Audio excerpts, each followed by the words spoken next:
osobne veľmi páči, lebo je to príležitosť demonstrovať svoj názor, výjsť do ulic a nie s nejakým negatívnym pocitom, že teraz sme proti homosexuálom, a skôr povedať, že my ako vieme, že oni sú a vieme, že nezabránime tej demonstrácii ich, ale naša úloha je splnená demonstráciu. Krásne. To je demonstrácia o čistote manželstva. Amen. Že je to najmä preto, lebo sme pociťovali takú potrebu vydať svedectvo o tom, že naozaj podporujeme rodinu a myslíme si, že dosť málo ľudí dáva najavo, aj keď sú za podporu rodiny, dáva najavo to, že chcú podporovať zdravý vývoj spoločnosti, zdravú a tradičnú rodinu. A hlavne, aby sme ukázali, že síce homosexuáli existujú, ale nepovažujeme za normálne to, že sa takýmto spôsobom prezentujú a vnúcujú nám ich myslenie vlastne. A ak by mali aj vychovávať deti alebo takto, tak to úplne vedie ku skaze spoločnosti a sme proti tomu a hlavne teda. No to isté, vieme, že o týždeň budú mať pochod, tak chceli sme tiež pochodovať za naše priority, za veci, s ktorými žijeme a ktorými chceme žiť.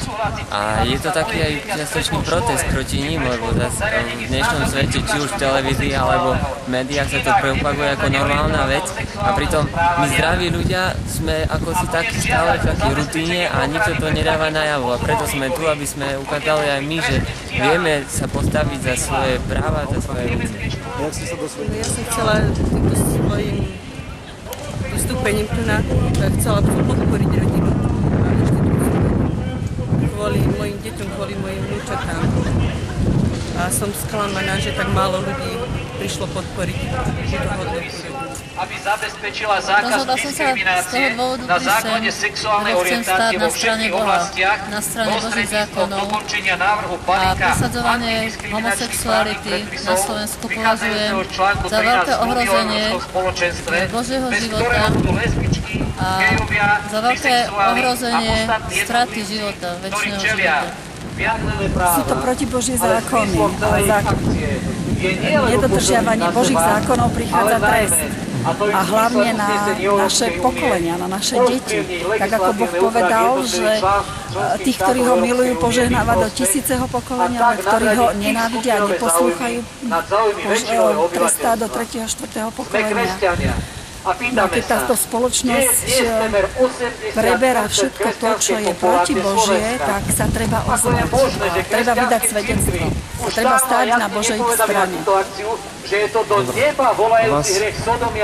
Ja som tiež svojou časťou chcela podporiť rodinu a hodnoty klasickej rodiny, pretože si myslím, že táto doba naozaj prináša hodnoty, s ktorými v podstate my kresťania nemôžeme súhlasiť a ktoré naozaj sú rozporujú s Božími zákonmi. Prvom ma to, že jednoducho už je tá situácia tak vážna, že už skutočne treba vykročiť, lebo to, čo sa chystá na nás, ten duch tohto sveta je skutočne veľké nebezpečenstvo pre celý svet. A ďaká Bohu, ja vďačím Bohu za to, že proste sme našli to občianske združenie, to správne, ktoré nás ozaj smeruje tým správnym cieľom, lebo tých všelijakých občianskych združení je hodne, ale ani jeden, naozaj, ani jedno nemá takýto cieľ. Cieľ ozaj vyznať živého Ježiša Krista a vlastne postaviť sa aj proti tejto nehoraznej zvrátenosti, ktorá sa chystá na nás, na naše rodiny, na našich mladých ľudí, na naše deti, vnúčatá.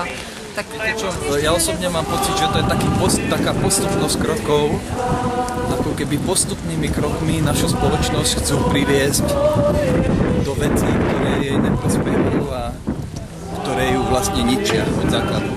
Ja zase chcem poukázať na ten zvrhlý život a tie zvratky, ktoré prinášajú tento štýl života, to ovocie, tie zvratky, ktoré sú s tým spojené.